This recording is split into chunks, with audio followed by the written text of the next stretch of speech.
Hello, good morning, નમસ્કાર.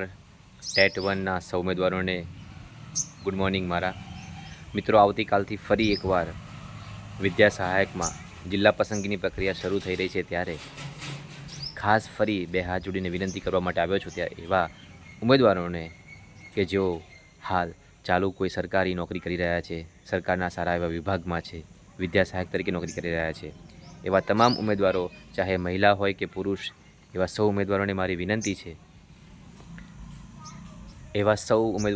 વિનંતી છે કે ફરી એકવાર થોડું અટકી જજો, થોડું વિચારી લેજો અને પછી નિર્ણય કરજો.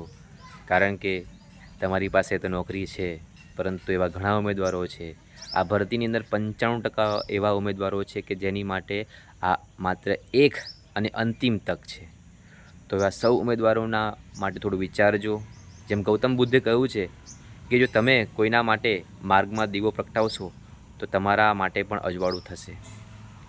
મિત્રો, શિક્ષક છે અને શિક્ષક ક્યારેય સ્વાર્થી ન હોઈ શકે. શિક્ષક પોતાનું હિત કરતાં પહેલાં બીજાનું હિત જોવે છે.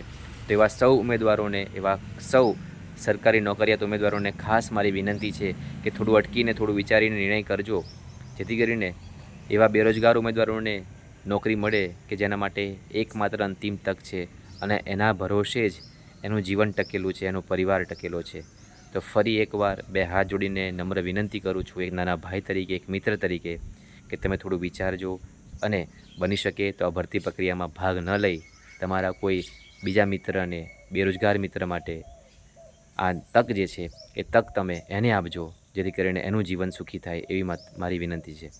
સમગ્ર ગુજરાત એ આપણું વતન જ છે. તમે જ્યાં પણ નોકરી કરતા હોવ ત્યાં, આપણે જ્યાં છીએ ત્યાં ગમતું કરવાનું છે, ત્યાં સુંદર કરવાનું છે. શિક્ષક માટે શાળા એ મહત્ત્વની છે, બાળક મહત્ત્વનું છે.